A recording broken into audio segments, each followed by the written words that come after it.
आज मी तुम्हाला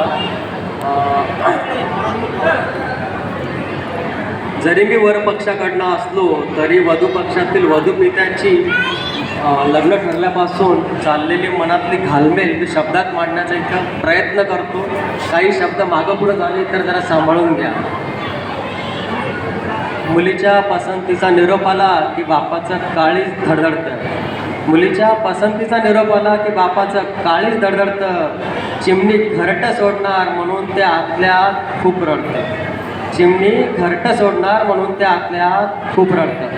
हसरे खेळकर बाबा एकदम धीरगंभीर दिसू लागतात. हसरे खेळकर बाबा एकदम धीरगंभीर दिसू लागतात. मुलीला पाणी मागण्याऐवजी स्वतः उठून घेऊ लागतात. मुलीला पाणी मागण्याऐवजी स्वतः उठून घेऊ लागतात. या घरातला चिवचिवाट आता कायमचा थांबणार असतो. या घरातला चिवचिवाट आता कायमचा थांबणार असतो. म्हणूनच बाप लेक झोपल्यावर तिच्याकडे बघून रडत असतो. म्हणूनच बाप लेक झोपल्यावर तिच्याकडे बघून रडत असतो. आंबूच्या लिंबूच्या आपडी थापडी लंगडी झिम्मा बावल्यांशी खेळता खेळता चॉकलेट आईस्क्रीमचा हट्ट करता करता लेक कधी मोठी झाली हे कळलंच नाही. लेक कधी मोठी झाली हे कळलंच नाही. आंबूच्या लिंबूच्या आपडी थापडी लंगडी फुगडी झिम्मा बावलांशी खेळता खेळता चॉकलेट आईस्क्रीमचा हट्ट करता करता लेक कधी मोठी झाली हे कळलंच नाही. म्हणूनच बाप म्हणतो तिच्याशिवाय मला साधं पाणीसुद्धा कधी गिळलं नाही. दिवसातून एकदा तरी लेकीला मायेनं जवळ घ्यावंसं वाटतं. दिवसातून एकदा तरी लेकीला मायेनं जवळ घ्यावंसं वाटतं. दुसऱ्याचं धन असलं तरी द्यायला मात्र नको वाटतं. दुसऱ्याचं धन असलं तरी द्यायला मात्र नको वाटतं. उठल्यापासून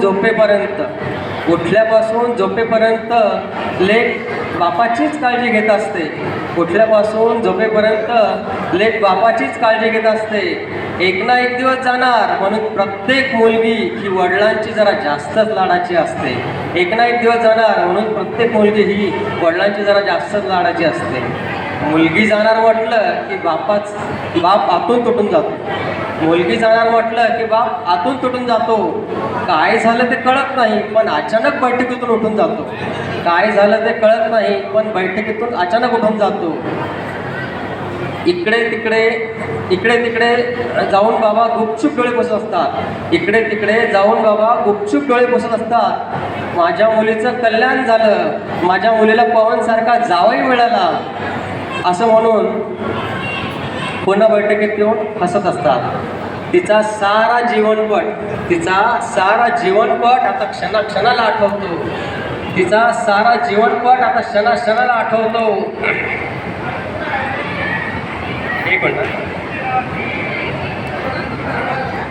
डोळ्यात येणाऱ्या आसमांना बाबा परत वापस पाठवतो. डोळ्यात येणाऱ्या आसमांना बाबा परत वापस पाठवतो. बीपीची गोळी घेतली का? बीपीची गोळी घेतली का असं कोण विचारेल ग? बीपीची गोळी घेतली का असं कोण विचारेल ग? जास्त गोड खाऊ नका म्हणून कोण कशाला दटावेल ग? आता जास्त गोड खाऊ नका म्हणून आता कोण कशाला दटावेल ग? बाबा फारसं कोणाचं ऐकत नाही. बाबा फारसं कोणाचं ऐकत नाही पण मुलीला नकार मात्र देत नाही.